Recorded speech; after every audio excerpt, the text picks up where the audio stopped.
tekad, kuatkan hati. Negeri ini memanggilmu kawan. Belajar bergerak berbagi untuk negeri. Guru penggerak majukan pendidikan. Guru penggerak menghamba pada murid. Kreatif rancang pembelajaran. Hargai potensi, tingkatkan prestasi. Lahirkan profil pelajar Pancasila. Assalamualaikum warahmatullahi wabarakatuh. Waalaikumsalam warahmatullahi wabarakatuh. Selamat pagi anak-anak. Selamat pagi. Luar biasa. Ulangi, semangat pagi. Pagi, luar biasa. Ya, anak-anak masih semangat ya? Masih. Hari ini kita akan melakukan diseminasi modul 1.4 tentang budaya positif di SD Negeri Kali Sogra Wetan. Sekarang kelas 6 akan membuat keyakinan kelas. Apa itu keyakinan kelas?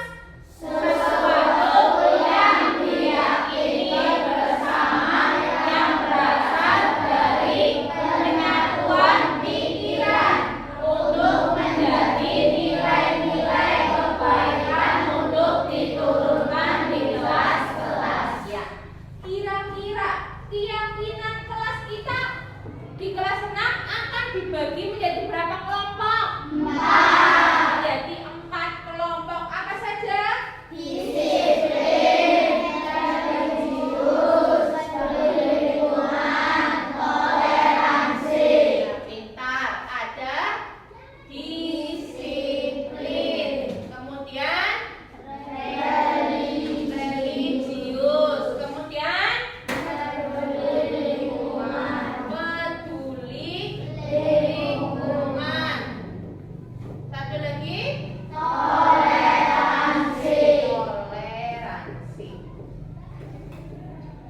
Ya, nantinya keyakinan kelas ini kita lakukan bersama-sama ya, supaya nantinya kalian memiliki budaya positif baik nanti di kelas maupun di luar lingkungan kelas. Apabila kita sudah melakukan budaya positif, maka kalian akan menjadi anak-anak yang lebih baik. Ya, paham Gi?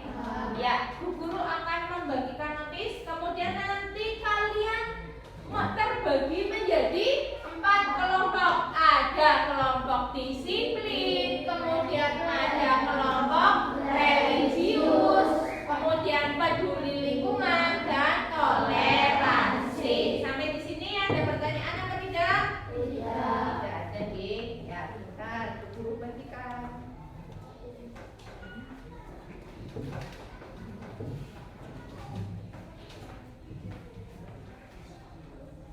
Pergi ke belakang. Ke samping kasih.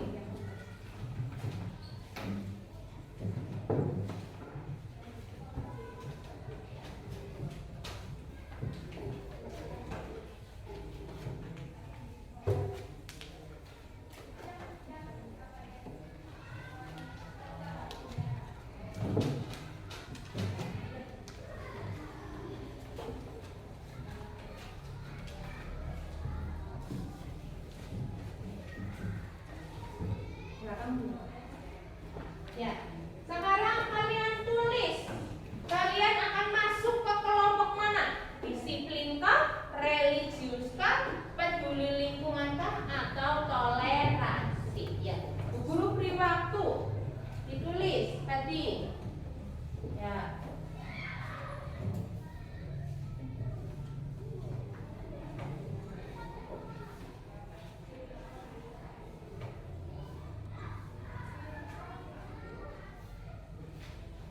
Nantinya kita melakukan kegiatan budaya positif sehingga kelas akan menjadi lebih nyaman. Ketika kita melakukan keyakinan kelas, maka kelas kita akan menjadi nyaman, sekolah juga menjadi nyaman, sehingga kalian bisa meraih cita-cita kalian dengan baik. Ya, sekarang kelompok disiplin. Coba yang termasuk keyakinan kelas disiplin apa saja? Datang tepat waktu. Datang tepat waktu. Pintar Mbak Amalia. Ditempel di sini.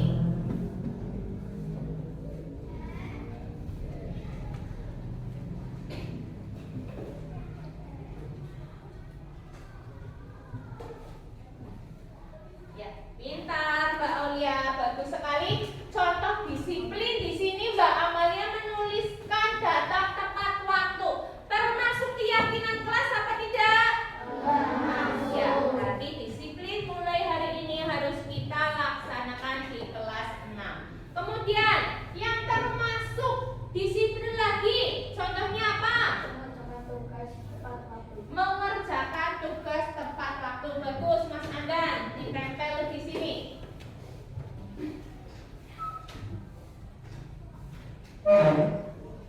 Ya, Mas Andan sudah menuliskan mengerjakan tugas tepat waktu.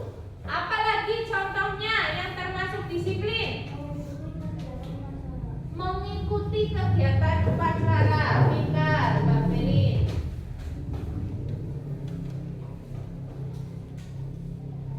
Mengikuti kegiatan upacara termasuk disiplin. Ini akan menjadi keyakinan kelas kita. Selanjutnya yang termasuk disiplin apa lagi? Memakai seragam sesuai jadwal.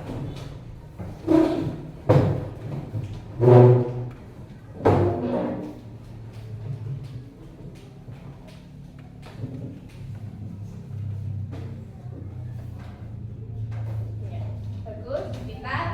Memakai seragam sesuai jadwal. Kira-kira ada lagi apa tidak keyakinan kelas yang disiplin? Berbicara sopan. Termasuk keyakinan disiplin apa tidak ya? Termasuk. Kalian ketika berbicara baik kepada bapak ibu guru maupun ke teman itu harus sopan, bertutur kata yang sopan. Kemudian ada lagi disiplin?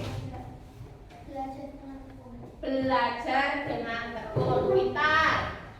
Ketika kalian belajar dengan tekun, maka nantinya kalian dapat meraih cita-cita dengan baik. Ya, ada lagi yang mau menambahkan tentang disiplin?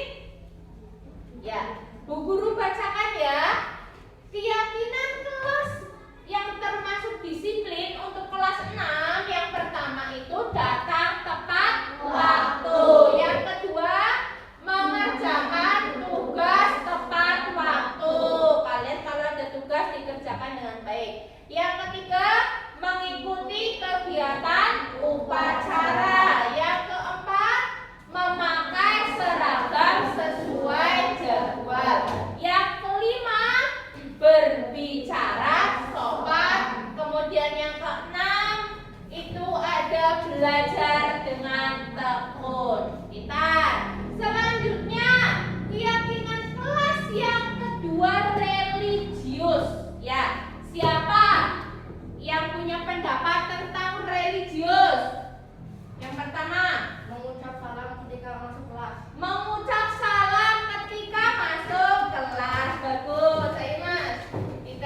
Kemudian ada lagi yang berpendapat religius, mengikuti sholat berjamaah. Bagus.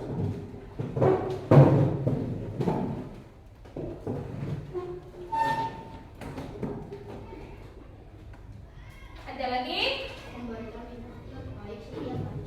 Memberikan infak terbaik setiap hari Jumat. Termasuk keyakinan kelas ya? Ya, setiap hari Jumat kita memberikan infak terbaik. Ada lagi yang religius? Melakukan piket kelas. Religius. Melakukan piket kelas. Yang termasuk religius itu apa? Religius berarti tentang keagamaan. Ya, berarti nanti punya masuk yang ini ya, peduli lingkungan. Sebelumnya ada yang religius, mendoakan teman saat sakit ya. Pintar Mas Vicky ya. Selanjutnya peduli lingkungan. Masih ada kita yang religius? Tidak, yang peduli lingkungan. Apa Mas? Tadi? Lah, piket kelas. Pintar. Masuk ke peduli lingkungan ya. Piket kelas termasuk keyakinan kelas, masuk ke kelompok peduli lingkungan. Selanjutnya termasuk peduli lingkungan, membuang sampah di tempatnya. Bagus sekali. Ada yang berpendapat lain? Ya. Membuang sampah sesuai dengan jenis-jenis sampah. Ada sampah organik dan anorganik ya. Di depan kelas kita itu sudah ada tempat sampah, 2 tempat sampah ya. Ada sampah organik dan anorganik. Mulai sekarang kalian harus melakukan keyakinan kelas, yaitu membuang sampah sesuai dengan jenis-jenis sampah. Ada lagi? Menyiram tanaman di sekitar sekolah. Menyiram tanaman di sekitar sekolah. Bagus, Pak Oka. Ya, ada lagi? Menjaga kelas tetap bersih. Bagus.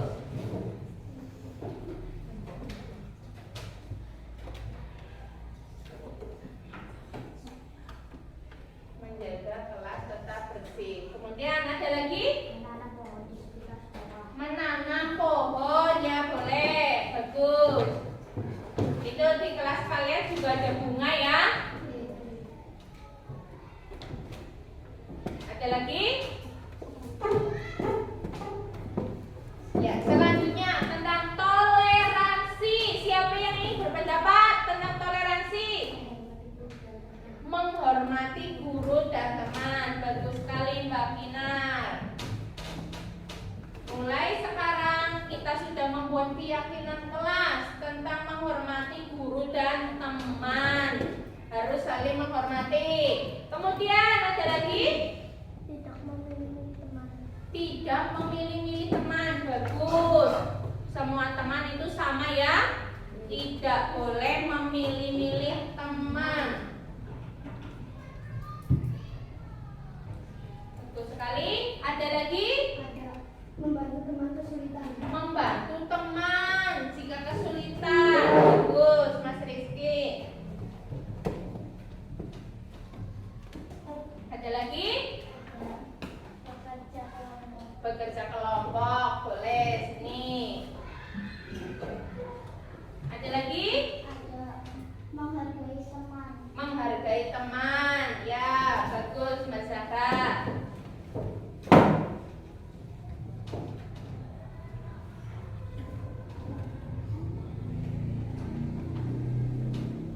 Ya, ada lagi? Sudah semua? Sudah. Ya, sekarang Bu Guru akan membacakan. Atau ada satu anak yang mau membantu Bu Guru untuk membaca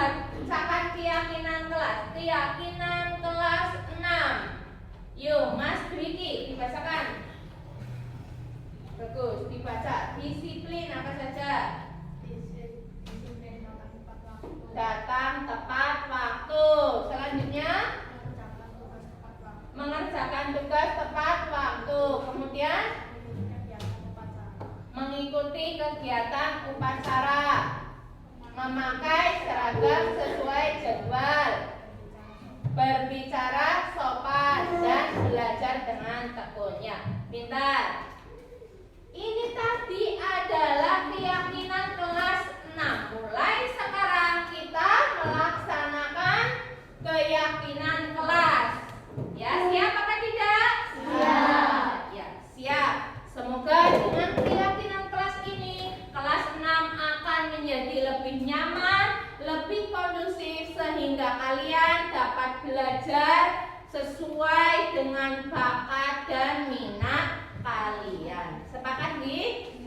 Ya.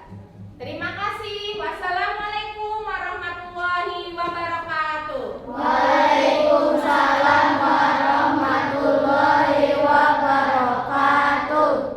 Assalamualaikum warahmatullahi wabarakatuh. Yang kami hormati Ibu Kepala SDN Kalisubra Wetan, yang kami hormati segenap Dewan Guru beserta karyawan SD Negeri Kalisubra Wetan. Pertama-tama marilah kita panjatkan puji syukur kehadirat Allah Subhanahu wa Ta'ala yang telah melimpahkan karunia dan rahmatnya sehingga kita semua dapat berkumpul dalam acara diseminasi modul 1.4 budaya positif SD Negeri Kalisubra Wetan oleh CGP Angkatan 7 Kabupaten Banyumas, Ibu Umi Nurjanah SPD. Tak lupa salawat serta salam senantiasa kita sanjungkan kepada Nabi besar Muhammad Sallallahu Alaihi Wasallam yang telah membawa kita ke jalan yang diridhoi Allah Subhanahu Wa Taala. Selaku pembawa acara, izinkan kami untuk membacakan susunan acaranya. Acara yang pertama yaitu pembukaan, yang kedua yaitu sambutan, acara yang ketiga yaitu acara diseminasi, dan yang keempat lain-lain. Kemudian yang terakhir adalah penutup. Acara yang pertama yaitu pembukaan. Marilah Bapak Ibu kita buka acara pada pagi hari ini dengan bacaan basmalah bersama-sama. Bismillahirrahmanirrahim. Acara yang kedua yaitu sambutan. Sambutan akan diberikan oleh Ibu Kepala SDN Kalisubra Wetan. Kepada Ibu Lasini SPDSD kami persilahkan.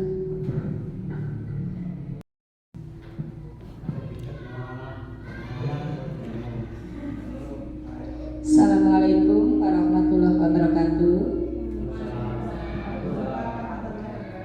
Alhamdulillahirrahmanirrahim. Wassalatu wassalamu ala asrafil anbiya'i wal mursalin Sayyidina wa maulana Muhammadin wa ala alihi wa sahbihi ajmain, amma ba'du. Yang saya hormati Ibu Umi Nurjanah SPD, calon guru penggerak angkatan 7. Yang saya hormati Bapak Ibu Guru SD Negeri Kalisubra Wetan. Pertama, marilah kita panjatkan puji syukur kehadirat Allah SWT yang telah memberikan rahmat dan hidayahnya sehingga di pagi ini kita dapat melaksanakan kegiatan diseminasi modul 1.4 budaya positif SD Negeri Kalisubra Wetan. Bapak Ibu yang saya hormati, kegiatan diseminasi modul 1.4 budaya Banyumas SD Negeri Kalisubra Wetan yang dilaksanakan oleh Ibu Umi Nurjanah sebagai peserta calon guru penggerak angkatan ke-7. Ya.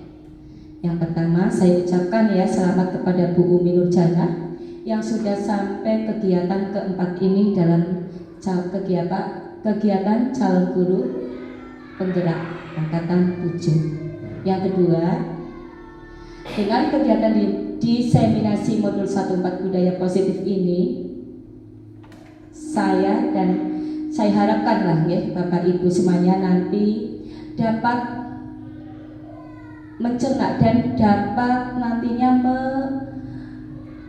melanjutkan atau menyampaikan apa itu budaya positif, dan nantinya juga kita dapat melakukan seperti apa nanti hasil dari budaya positif untuk penerapannya di sekolah SD Negeri Kalisubra Wetan dan khususnya di kelas Bapak Ibu masing-masing. Tentu banyak hal baru yang nantinya akan kita ketahui tentang apa itu budaya positif. Ya, dari ilmu itu nanti dapat kita, oh ternyata ini budaya positif. Dan tentunya dengan kegiatan diseminasi calon guru penggerak angkatan ke-7 ini yang dilakukan oleh Ibu Umi Nurjana dapat juga menggerakkan, memotivasi Bapak Ibu guru SD Negeri Kalisograwetan untuk mengikuti ya, apa yang telah dilakukan oleh Bu Umi Nurjana sebagai peserta calon guru penggerak angkatan berikutnya. Ya. Hanya ini mungkin ya yang dapat saya sampaikan. Saya serahkan ke Bu Umi untuk menyampaikan materi diseminasi modul 14 budaya positif. Sekian. Assalamualaikum warahmatullahi wabarakatuh.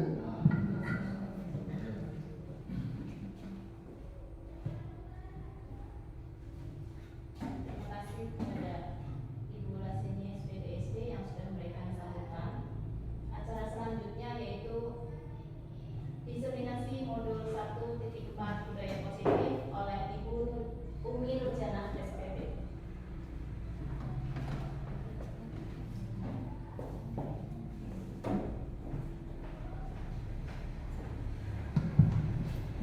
Assalamualaikum warahmatullahi wabarakatuh. Waalaikumsalam warahmatullahi wabarakatuh. Yang kami hormati Ibu Lasini SPDSD selaku Kepala Sekolah SD Negeri Kalisograwetan. Yang kami hormati pula Bapak Ibu Dewan Guru SD Negeri Kalisograwetan yang sudah bersedia untuk mengikuti kegiatan diseminasi modul 1.4 budaya positif SD Negeri Kalisograwetan. Perkenankanlah saya Umi Nurjana, CGP Angkatan 7. Pada kesempatan kali ini saya akan melakukan diseminasi modul 1.4 budaya positif di SD Negeri Kalisograwetan. Adapun fasilitator di kelas saya CGP Angkatan 7 yaitu Bapak Joko Suryanto, kemudian dengan Ibu pengajar praktik yaitu Ibu Dwiana Astuti Kinkinarti. Pada kesempatan kali ini saya akan melakukan diseminasi modul 1.4 tentang budaya positif, dan semoga apa yang saya sampaikan nantinya dapat kita terapkan untuk kemajuan di SD Negeri Kalisograwetan.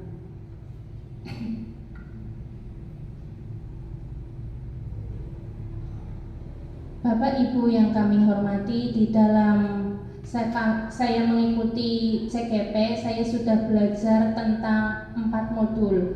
Tentang satu modul, di dalam satu modul ini terdiri dari 4, yaitu yang pertama modul 1.1 filosofis pendidikan Ki Hajar Dewantoro, kemudian modul 1.2 yaitu nilai dan peran guru penggerak, modul 1.3 visi guru penggerak, dan modul 1.4 yaitu budaya positif.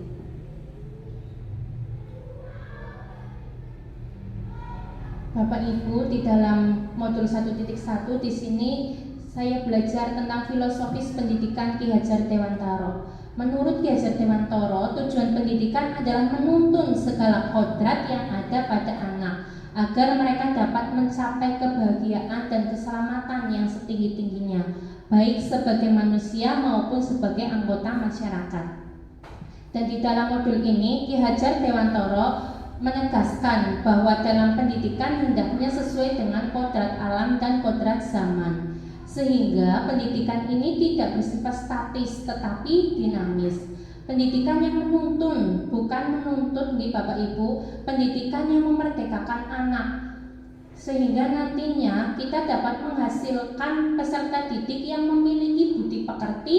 Kemudian pendidik nantinya diumpamakan seperti petani. Kita di sekolah ini sebagai pendidik seperti petani yang harus merawat bibit tanaman sesuai dengan jenis tanamannya.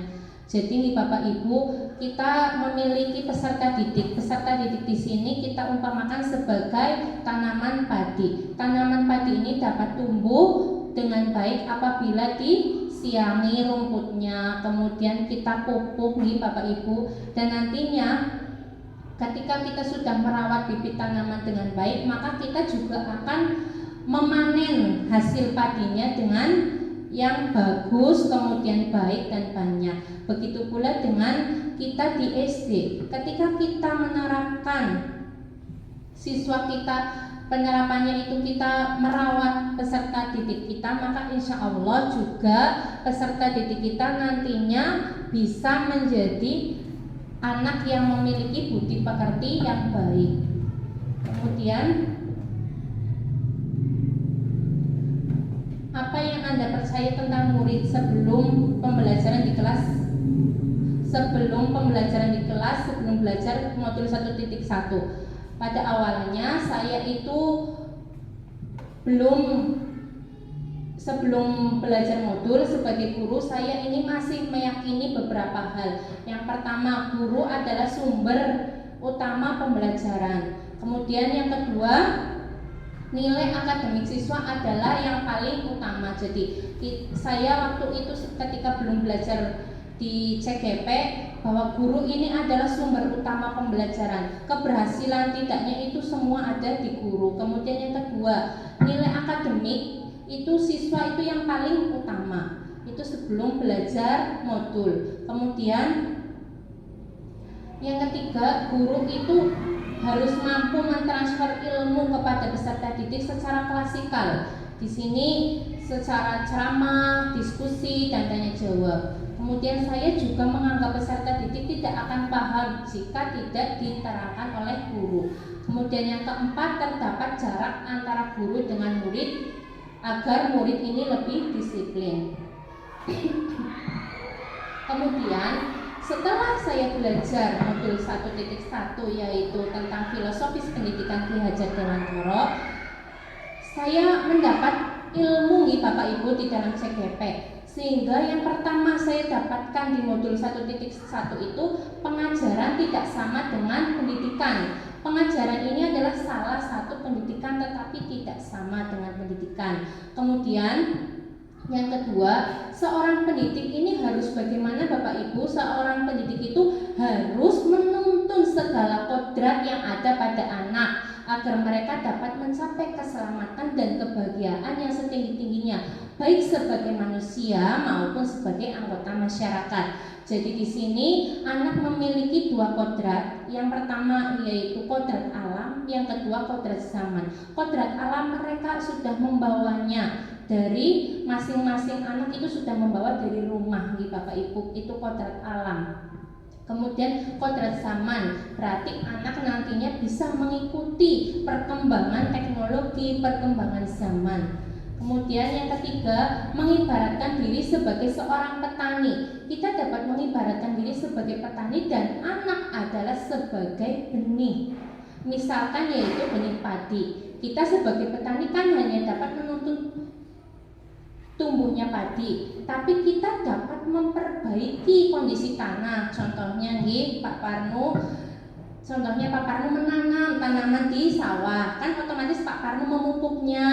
Kemudian saya menanam padi, Pak Parno juga menanam padinya kemudian disiangi rumput-rumputnya. Begitu pula dengan kita di SD, kita harus bisa memilah-milih mana yang perlu kita didik ke anak dan mana yang harus kita berikan penjelasan ke anak bahwa itu kurang baik, itu baik, dan itu adalah tugas dari seorang pendidik. Kita tidak bisa memaksa tumbuhnya padi seperti jagung, seperti halnya dengan pendidik. Kita tidak bisa, si A itu anak yang cerdas sekali, si B kurang cerdas. Kita seringkali masih membeda-bedakan nih Bapak Ibu di dalam pembelajaran. Si A itu cerdas banget, si B kurang. Nah, di sini kita harus lebih menanamkan seperti kita menanamkan pada diri kita bahwa pendidik ini adalah seperti petani.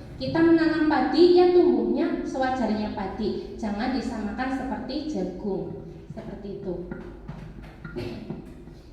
Kemudian, menurut Ki Hajar Dewantara, Bapak Ibu, ada 3 prinsip untuk melakukan perubahan, yaitu asas trikon, ada 3, kontinuitas, konvergensi, dan konsentris. Kontinuitas adalah ketika belajar kita harus berkelanjutan. Tidak boleh melupakan budaya dan sejarah dalam melakukan perubahan. Kemudian yang kedua ada konvergensi. pendidikan ini harus memanusiakan manusia dan memperkuat nilai kemanusiaan. Bahwa anak ini, kalau kita anak tadi sudah saya sebutkan di awal bahwa anak ini sebagai manusia baik di lingkungan sekolah maupun nantinya di lingkungan masyarakat. Kemudian yang ketiga ada konsentris. Konsentris adalah pendidikan harus menghargai kebersamaan dan memerdekakan pembelajar. Hal yang saya terapkan di kelas saya yang mencerminkan Ki Hajar Dewantara diantaranya yaitu saya mengubah mindset saya yang tadinya berpikir bahwa anak itu selembar kertas kosong yang belum tahu apa-apa atau tabula rasa. Saya harus meyakinkan diri saya bahwa setiap anak lahir itu mempunyai kompetensi sendiri-sendiri. Yang tadi sudah saya sebutkan bahwa kita tidak bisa menyamakan si A dengan si B atau menyamakan si B dengan si C dan lain sebagainya. Kita tidak bisa menyamakan seperti itu karena setiap anak sudah memiliki kompetensi masing-masing. Kemudian yang kedua, menciptakan suasana kelas yang menyenangkan sesuai kodrat anak, yaitu anak senang bermain. Kemudian yang ketiga, mengupayakan pembelajaran yang berpusat pada siswa serta memberikan ruang, kesempatan dan fasilitas yang seluas-luasnya dalam berpartisipasi aktif di dalam kelas. Kita sebagai pendidik harus memberikan ruang kesempatan. Kemudian yang keempat, hasil dan tujuan pendidikan yang utama yaitu lahirnya peserta didik tidak hanya berkompeten dalam bidang akademis saja Bapak Ibu, tetapi juga berbudi pekerti yang baik. Kemudian yang kelima, menerapkan semboyan ing ngarsa sung tulodo ing madya mangunkarsa tut wuri handayani.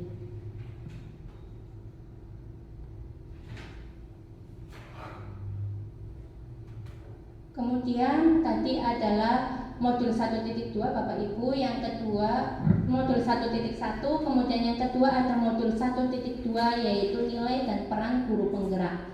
Dari pernyataan Ki Hajar Dewantara tadi yang sudah saya paparkan, seorang guru harus memiliki sikap among, yaitu dengan mempunyai nilai dan menjalankan perannya sebagai guru penggerak untuk memotivasi muridnya mencapai kebahagiaan dan keselamatan yang setinggi-tingginya.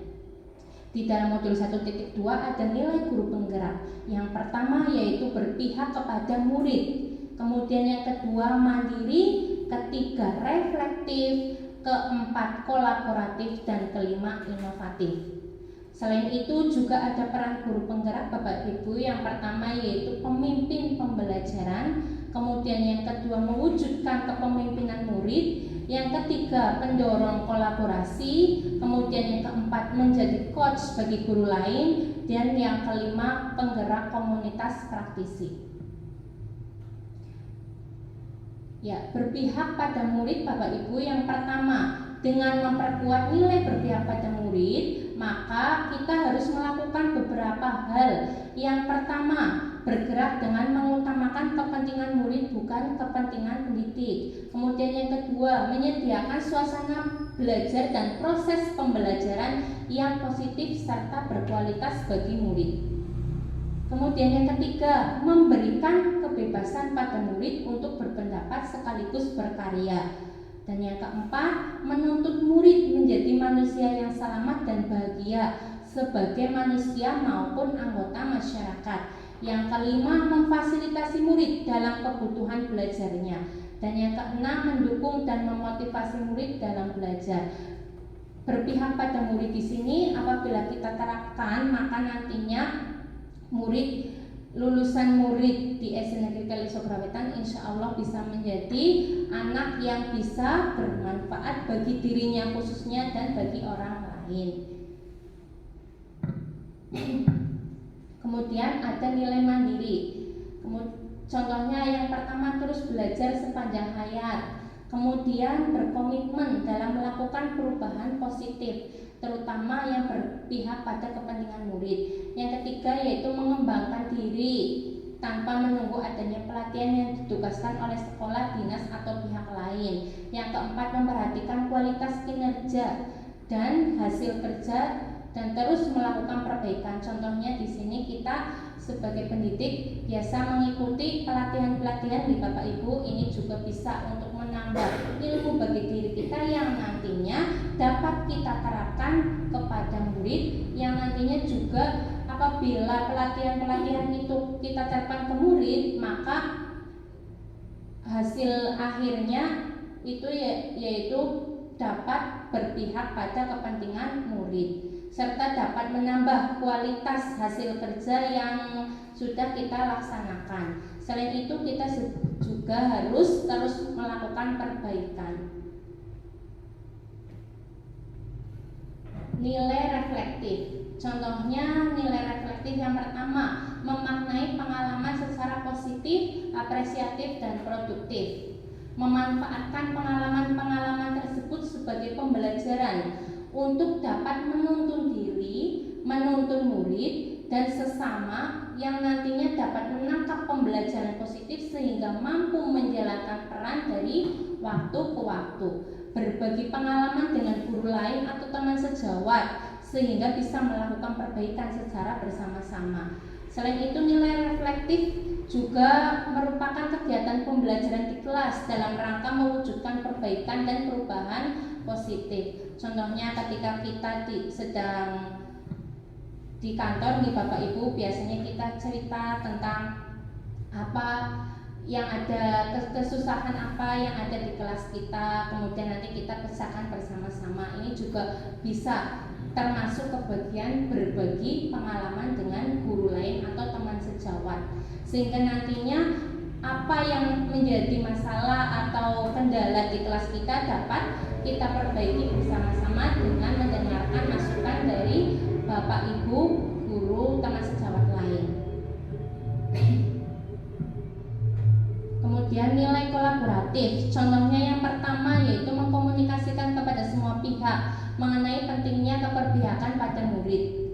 Kemudian yang kedua, membangun rasa saling percaya, saling menghargai, dan mengelola kekuatan serta perbedaan peran tiap pemangku kepentingan di sekolah, sehingga tumbuh menjadi saling mengisi, saling melengkapi, dan saling bekerja sama, sehingga di SD itu kondusif dan menyenangkan. Kemudian yang ketiga, menjalin kerjasama dengan warga sekolah dalam melayani kebutuhan murid. Dan yang keempat, menjalin kerjasama dengan warga sekolah dalam menjalankan program sekolah yang berpihak pada murid.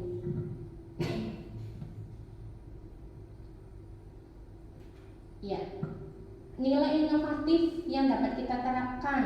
Nantinya ketika nilai inovatif ini sudah kita terapkan di sekolah kita, di Bapak Ibu, maka mampu memunculkan gagasan segar dan yang tepat guna, bersikap adaptif terhadap perkembangan dan solutif terhadap permasalahan. Contohnya tadi misalkan ada masalah, kita ambil solusi bersama.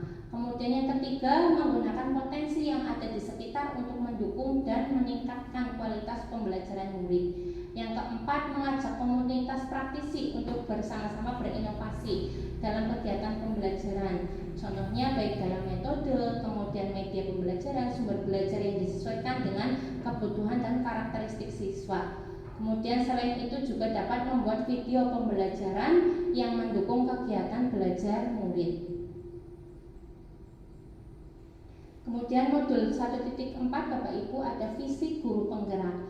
Dalam mewujudkan suatu perubahan 1.3 ngapunten, visi guru penggerak. Dalam mewujudkan suatu perubahan dibutuhkan sebuah prakarsa perubahan yang tepat.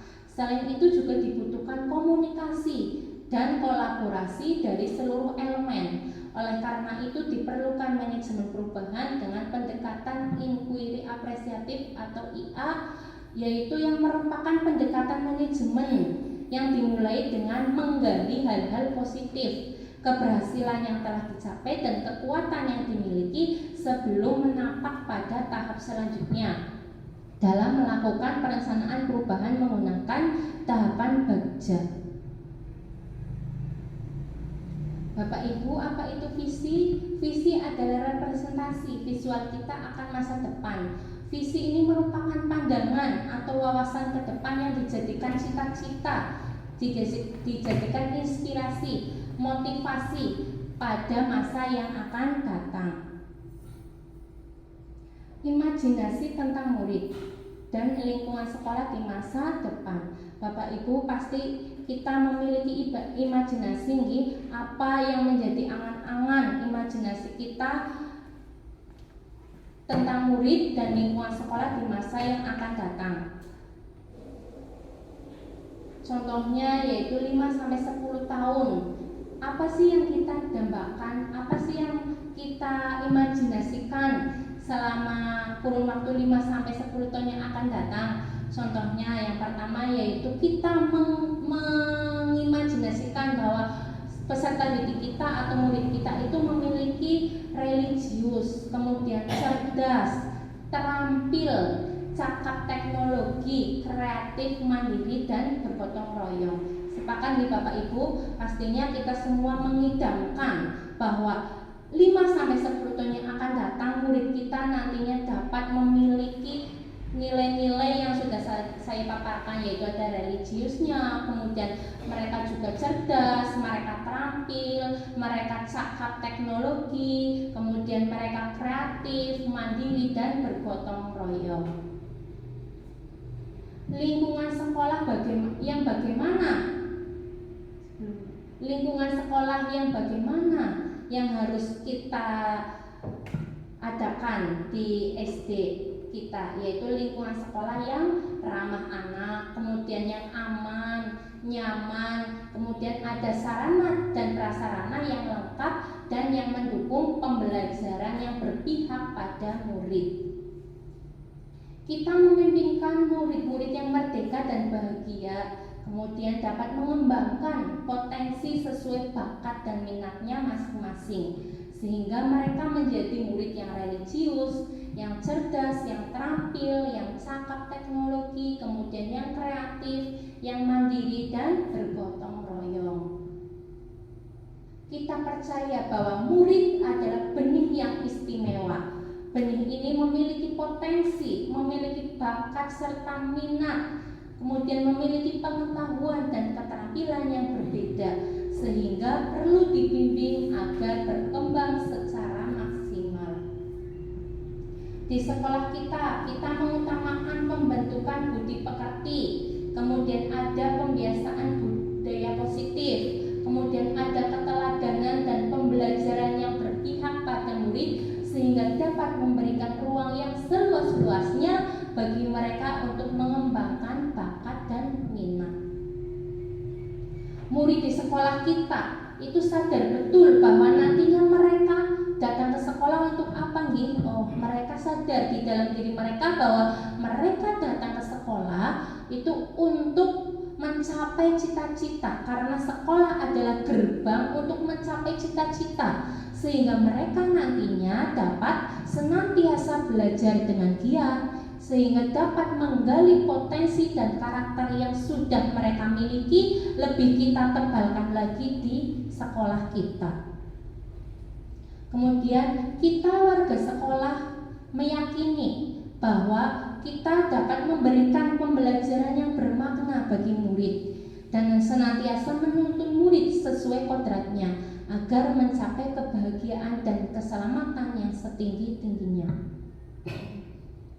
Kita warga di sekolah ini paham bahwa tujuan pendidikan itu adalah untuk menuntun, bukan menuntut murid. Jadi kita adalah menuntun di Bapak Ibu, bukan untuk menuntut murid, agar nantinya tercapai kebahagiaan dan keselamatan setinggi-tingginya sesuai dengan kodratnya mereka, yaitu kodrat alam dan kodrat zaman, sehingga nantinya dapat kita sebagai pendidik dapat meningkatkan kompetensi dan keprofesionalismenya, serta dapat berkolaborasi untuk mewujudkan visi dan misi sekolah di SD Negeri Kalisobrawetan.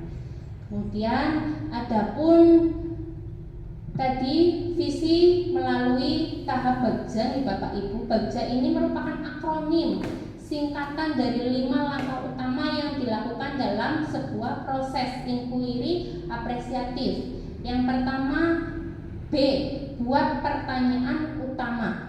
Kemudian yang kedua A-nya itu ambil pelajaran. Yang ketiga G-nya gali mimpi. Yang keempat, jabarkan rencana. Dan yang kelima, atur eksekusi.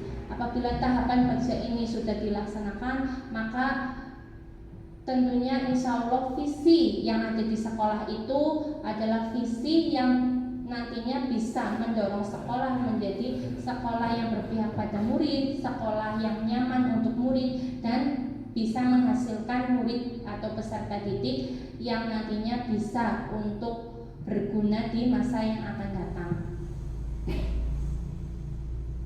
Kemudian yang keempat yaitu modul 1.4 budaya positif. Dari tahapan bagja tersebut akan terjadi pembiasaan positif yang kita kenal dengan budaya positif. Budaya positif akan menciptakan rasa nyaman, rasa aman pada murid dalam proses pembelajaran. Selain itu, budaya positif akan mendorong murid memiliki nilai-nilai kebajikan yang nantinya nilai-nilai kebajikan ini dapat mereka tanamkan di dalam diri mereka masing-masing. Dalam menerapkan budaya positif diperlukan pemahaman dan penerapan. Yang pertama yaitu terhadap disiplin positif dan nilai-nilai kebajikan universal. Kemudian ada teori motivasi, hukuman, dan penghargaan restitusi.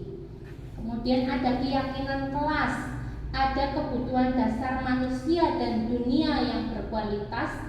Kemudian 5 posisi kontrol, dan yang terakhir adalah segitiga restitusi.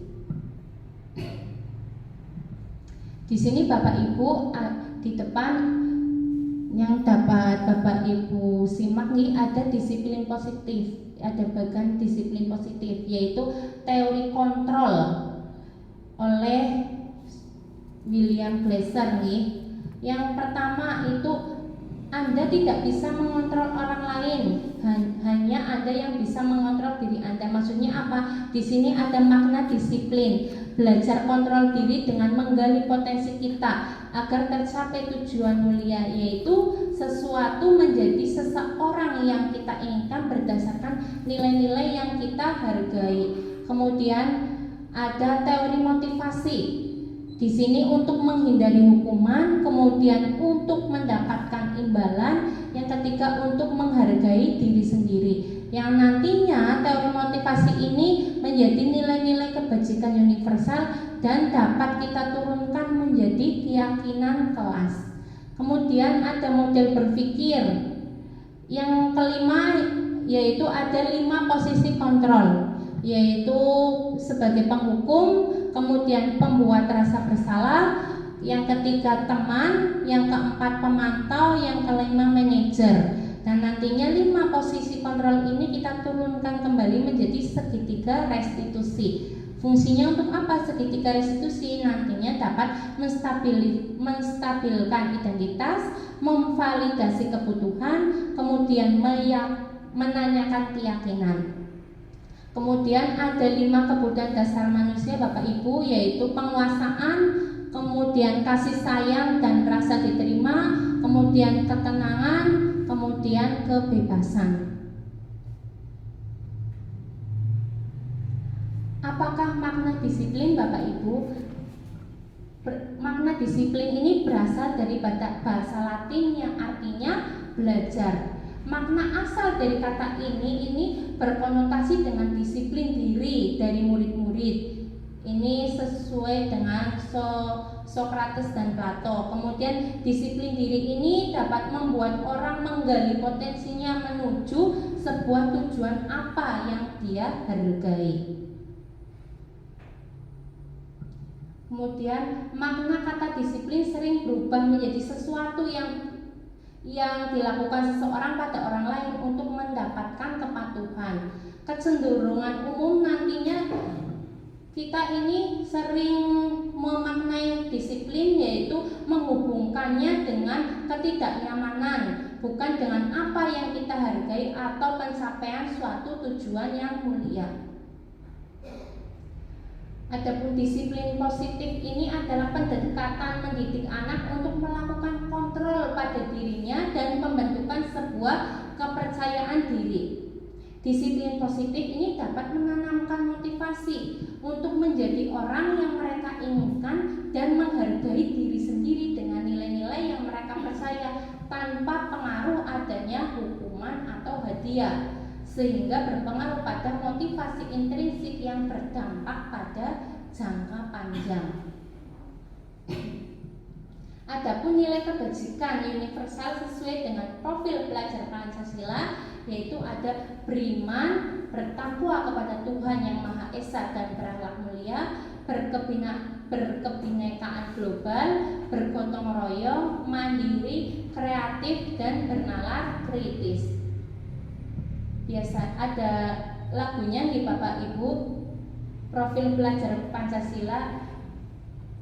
Profil pelajar Pancasila beriman dan bertakwa pada Tuhan yang Esa dan berakhlak mulia, berkebinekaan global, bergotong royong, mandiri, kreatif, dan bernalar kritis. Ini bisa kita terapkan di kelas kita nih Bapak Ibu, dan ini bisa sebelum pembelajaran lagu tersebut kita nyanyikan bersama dengan anak-anak kita supaya mereka sudah tertanam pada diri mereka, setidaknya mereka mengenal melalui lagu itu, mereka mengenal terlebih dahulu dan nanti mereka dapat menanamkannya pada diri mereka masing-masing. Kemudian ada teori motivasi, hukuman, penghargaan, dan restitusi. Ada 3 motivasi perilaku manusia menurut Jan Gosen di Bapak Ibu. Yang pertama yaitu untuk menghindari ketidaknyamanan atau hukuman. Kemudian yang kedua untuk mendapatkan imbalan atau penghargaan dari orang lain. Dan yang ketiga untuk menjadi orang yang mereka inginkan dan menghargai diri sendiri dengan nilai-nilai yang mereka percaya. Jadi motivasi ini biasanya ada di dalam diri masing-masing ya. Kita itu biasanya menghindari ketidaknyamanan, kita pasti menghindari sebuah hukuman, jangan sampai saya dihukum. Nah, itu adalah sebuah motivasi. Jangan sampai, berarti dia sudah memiliki motivasi di dalam dirinya. Kemudian selain itu juga kita itu biasa motivasi yaitu untuk mendapatkan imbalan. Engkau neng aku rajin, aku nang bu guru, nang pak guru oleh apa misalkan. Biasanya kan seperti itu nih, ada yang dapat permen dari bapak ibu gurunya, kemudian dapat bintang, berarti itu adalah motivasi untuk mendapatkan imbalan. Kemudian yang ketiga, untuk menjadi orang yang mereka inginkan dan menghargai diri sendiri dengan nilai-nilai yang mereka percaya.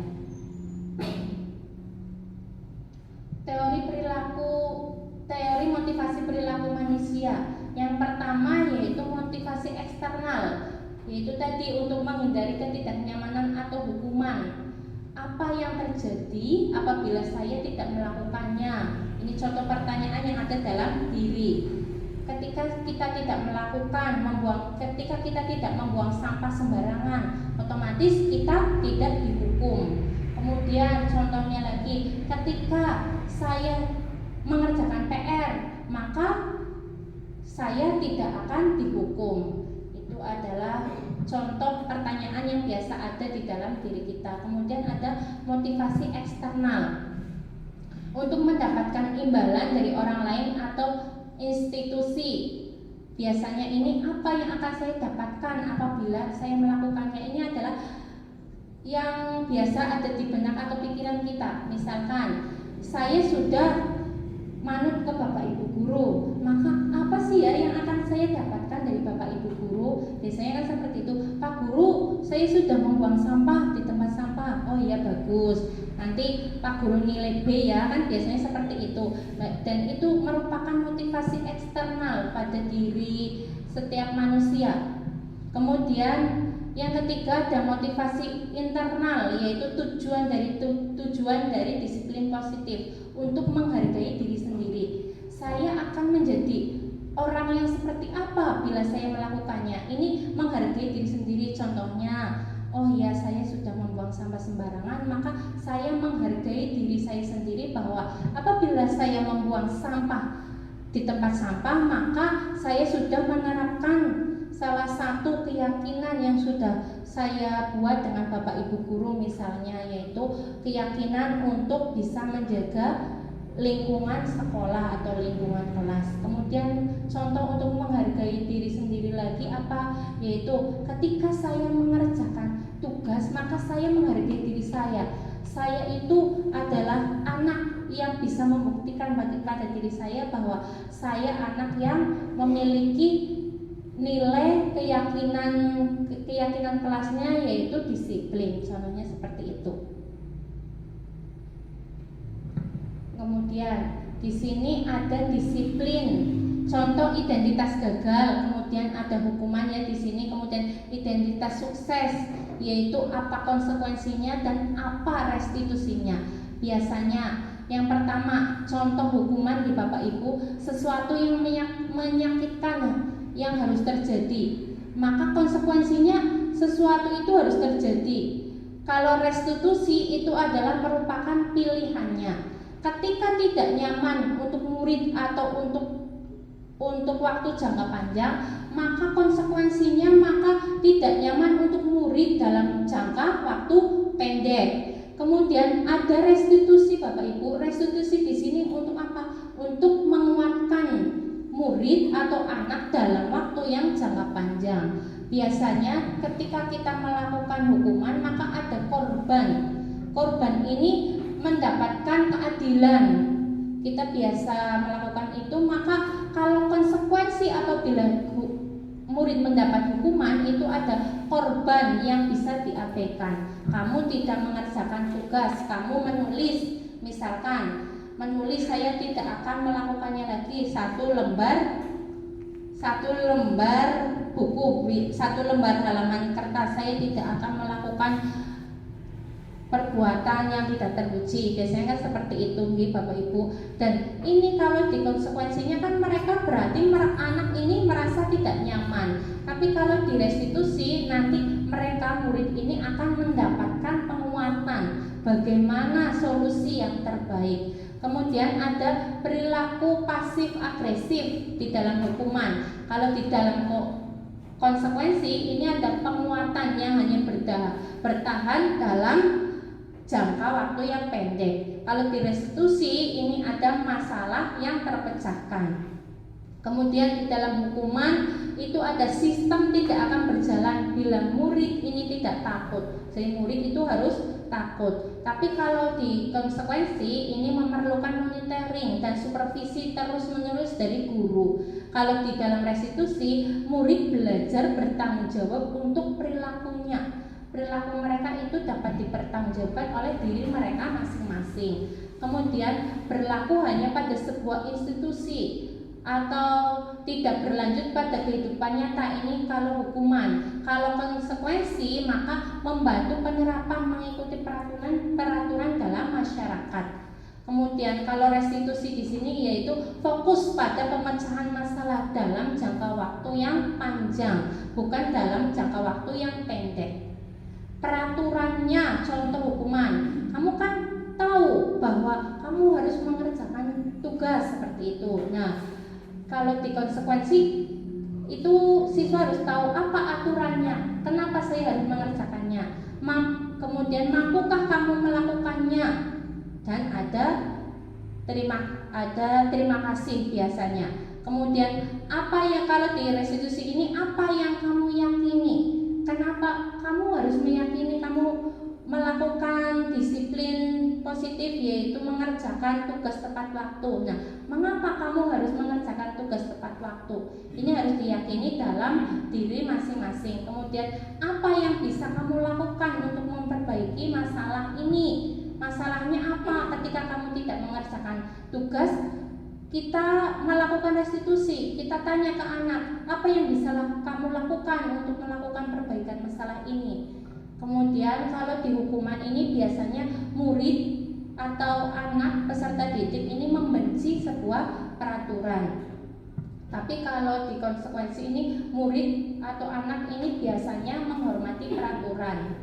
Dan kalau di restitusi murid atau anak nantinya dapat menghormati dirinya dan orang lain. Oh, kalau saya datang terlambat berarti otomatis saya tidak menghargai orang lain karena sudah mulai pembelajaran, saya baru datang, berarti sudah mengganggu pembelajaran. Nah, mereka itu menanamkan di dalam diri mereka masing-masing bahwa mereka ini harus menghormati dirinya dan menghormati orang lain.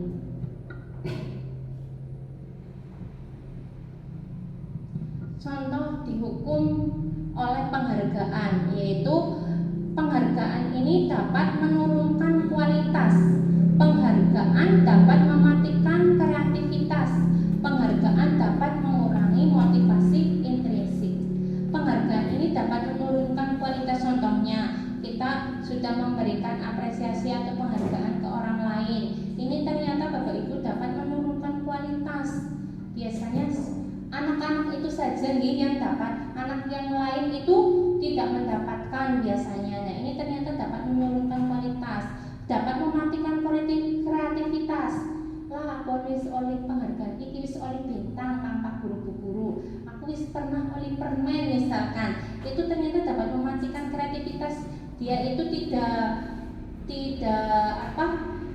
lebih kreativitasnya itu kurang seperti itu. Kemudian ternyata penghargaan itu juga dapat mengurangi motivasi intrinsik. Kemudian restitusi. Apa itu restitusi? Restitusi ini adalah proses kolaboratif yang mengajarkan murid untuk mencari solusi untuk masalah dan membantu murid berpikir tentang orang seperti apa yang mereka inginkan dan bagaimana mereka harus memperlakukan orang lain. Ini adalah restitusi, proses kolaboratif nih Bapak Ibu. Jadi di sini kita sebagai pendidik mencari solusi bersama dengan muridnya, dengan peserta didik kita untuk dapat membantu murid berpikir, oh iya ternyata memang ya saya tadi misalkan ada siswa yang berangkat terlambat, siswa yang tidak mengerjakan tugas, siswa yang di sekolah itu bertengkar. Ini kita dapat melakukan kegiatan restitusi Bapak Ibu untuk mencari solusi. Solusinya bersama siapa? Bersama anak yang mengalami kendala atau mengalami masalah yang sedang dihadapinya.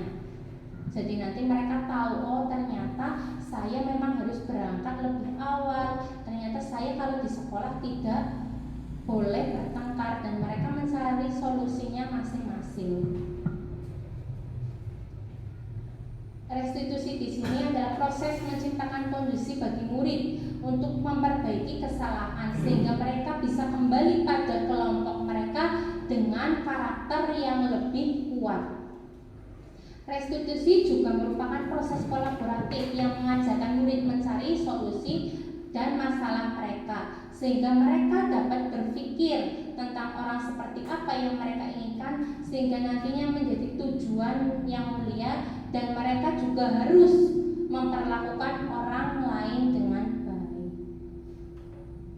Kemudian ciri-ciri restitusi ada 9 Bapak Ibu. Yang pertama, bukan untuk menebus kesalahan, namun untuk belajar dari kesalahan. Kemudian yang kedua, dapat memperbaiki hubungan. Kemudian yang ketiga, ada tawaran dari kita, bukan paksaan.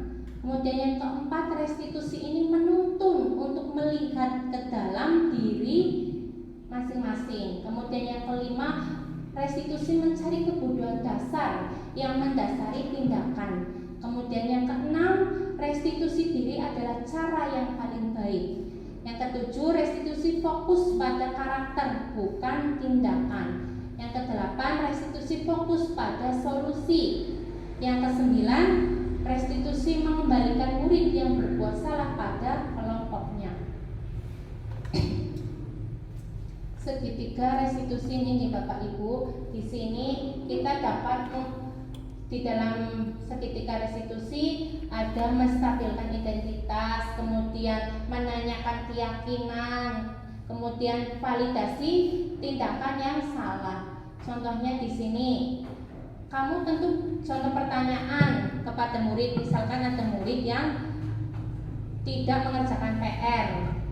Nah, nanti kita melakukan segitiga restitusi kepada murid kita, tidak langsung menghukumnya.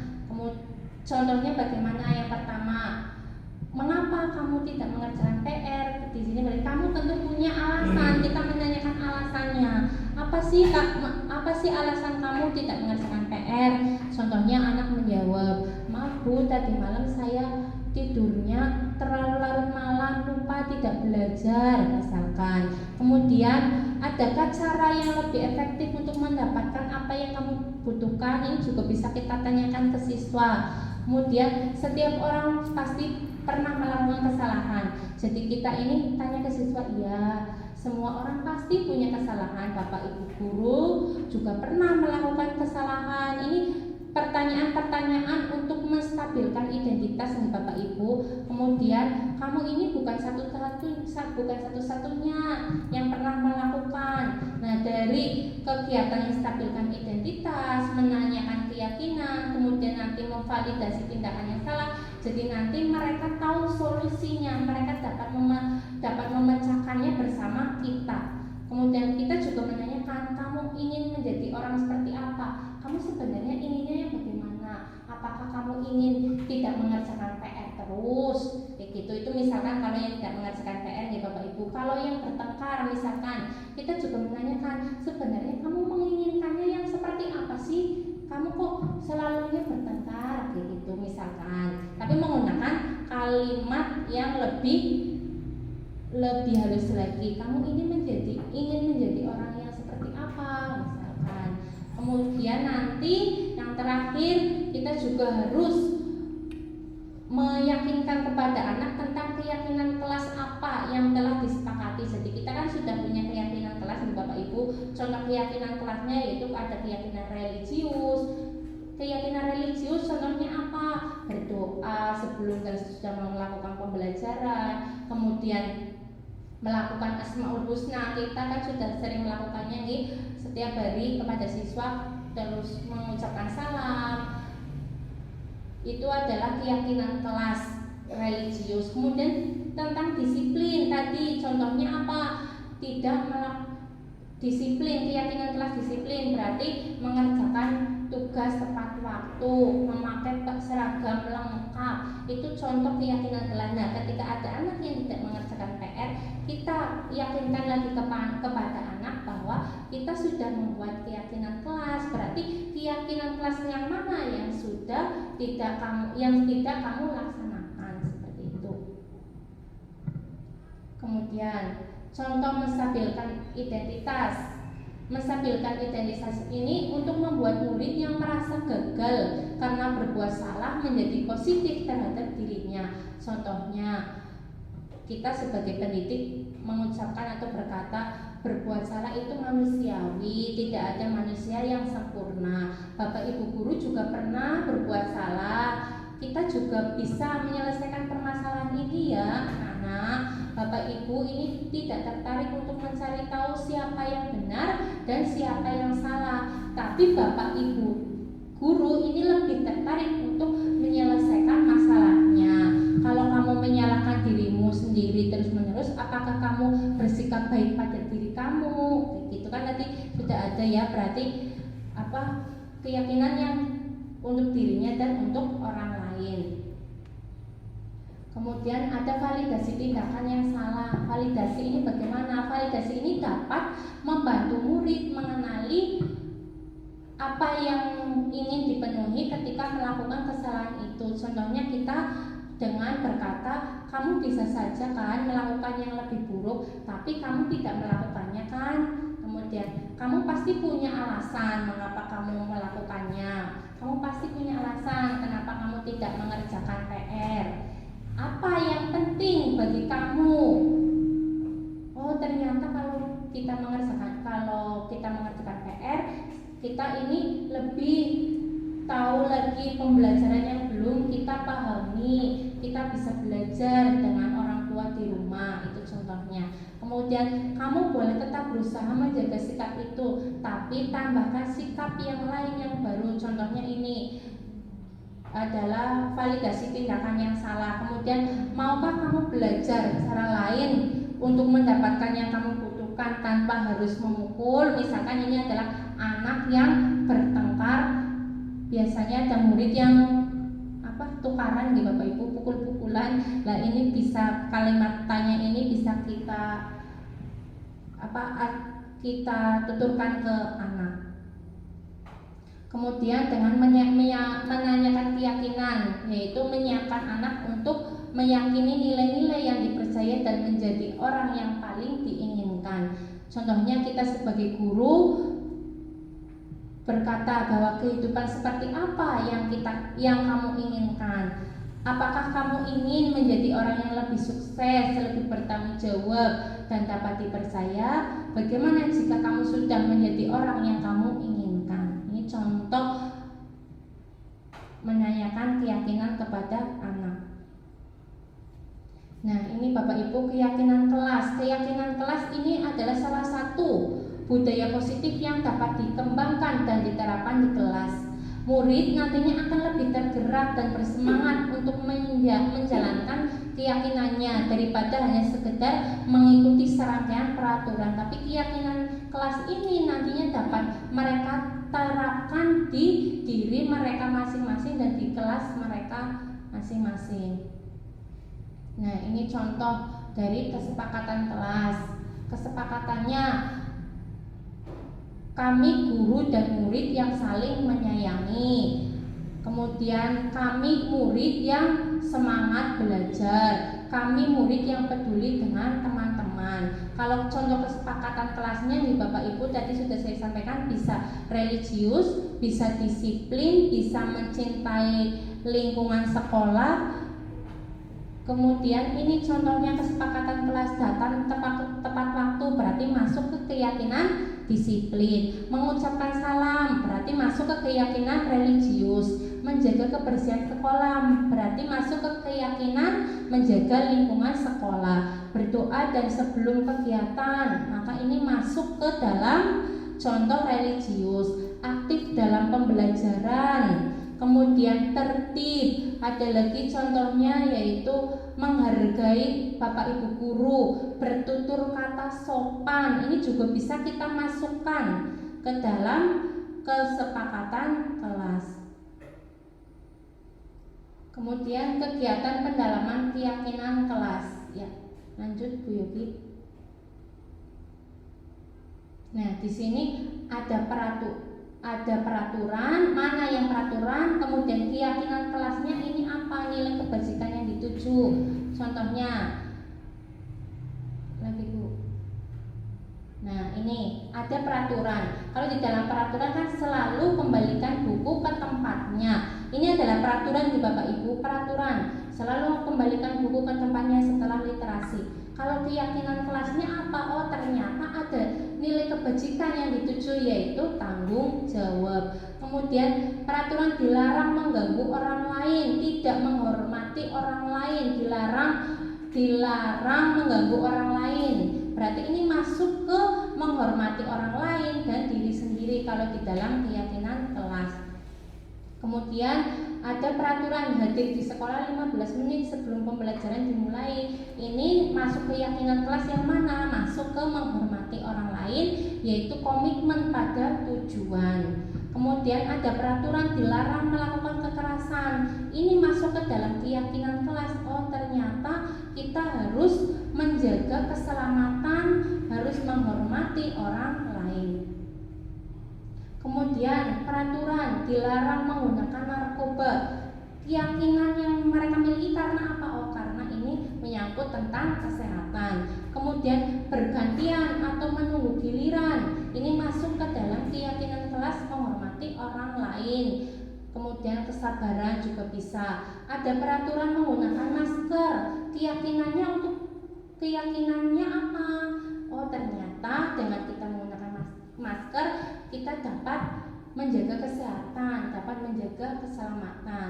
Kemudian jangan berlari di kelas atau koridor. Ini adalah merupakan peraturannya. Kemudian keyakinan kelasnya apa? Keyakinannya yaitu berkaitan dengan keselamatan dan keamanan.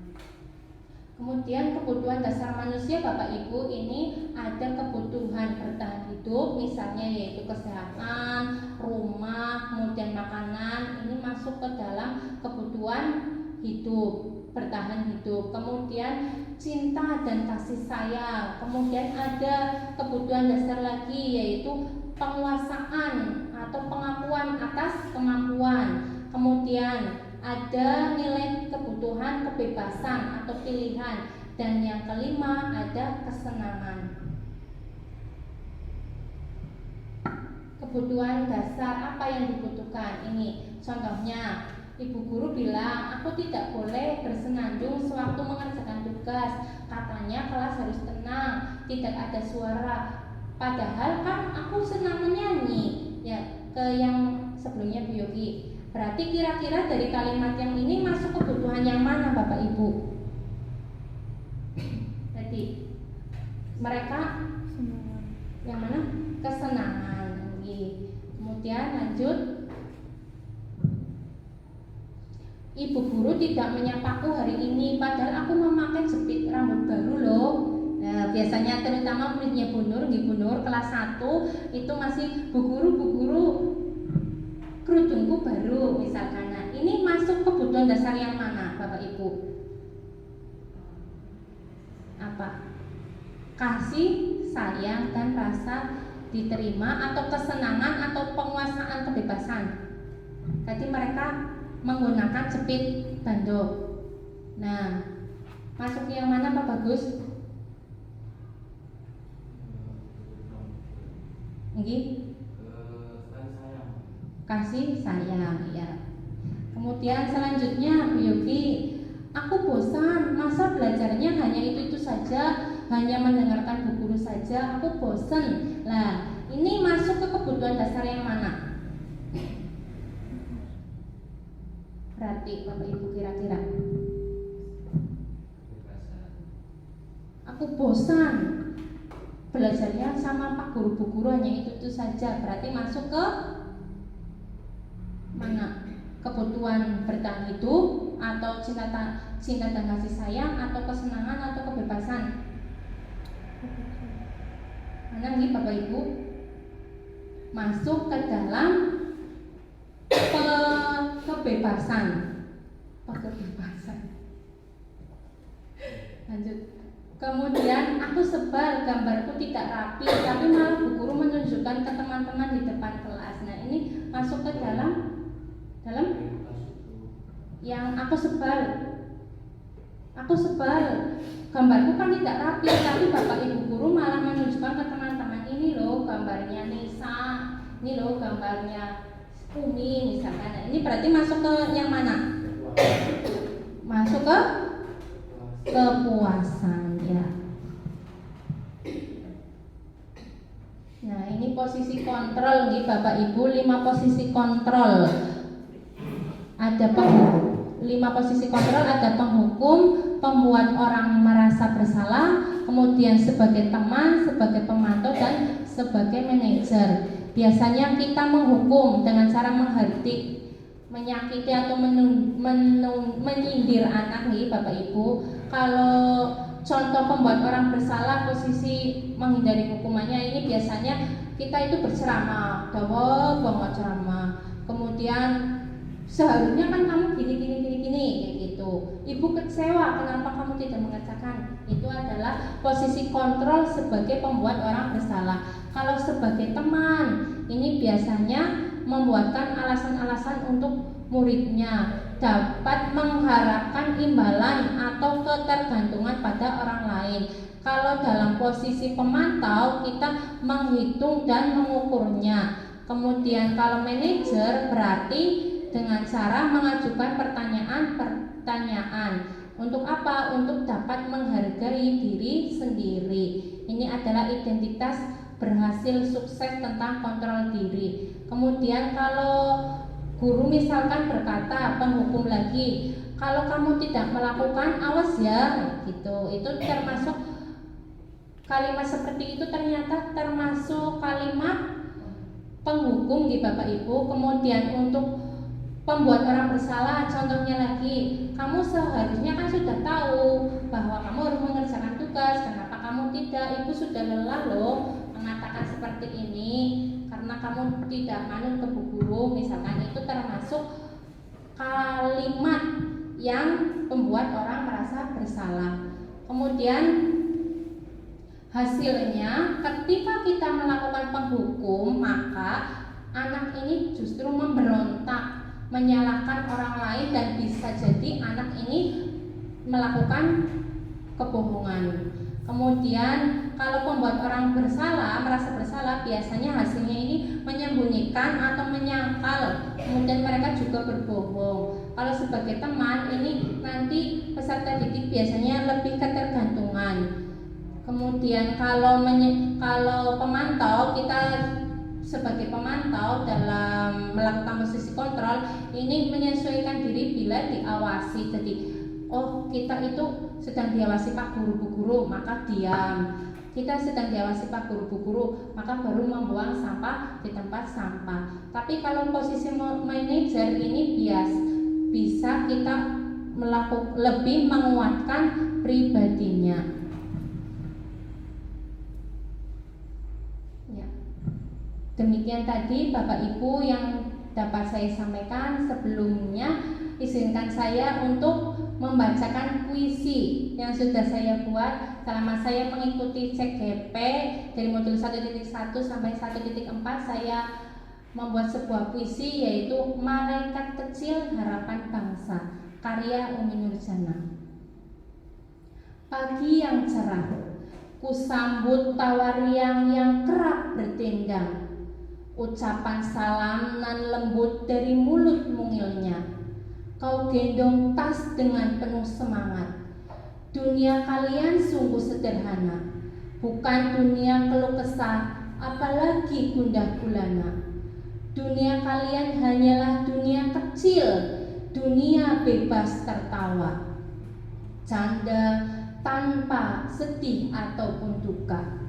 Tuhan, bolehkah aku meminta, izinkan aku untuk tetap bersama mereka, sang malaikat kecil harapan bangsa. Izinkanlah agar aku bisa bersama mereka, membimbing mereka, mengajari mereka, menemani mereka membuka cakrawala dunia. Ridhoilah agar aku bisa menjadi bagian dari sejarah mereka, agar kelak menjadi anak yang berilmu dan berbudi. Berikanlah takdir baik-Mu agar aku dapat membimbing mereka menemukan jati diri dan impian mereka. Demikian Bapak Ibu yang dapat saya sampaikan. Terima kasih, salam dan bahagia. Wassalamualaikum warahmatullahi wabarakatuh. Ya, untuk lain-lain monggo Bapak Ibu apabila ada pertanyaan.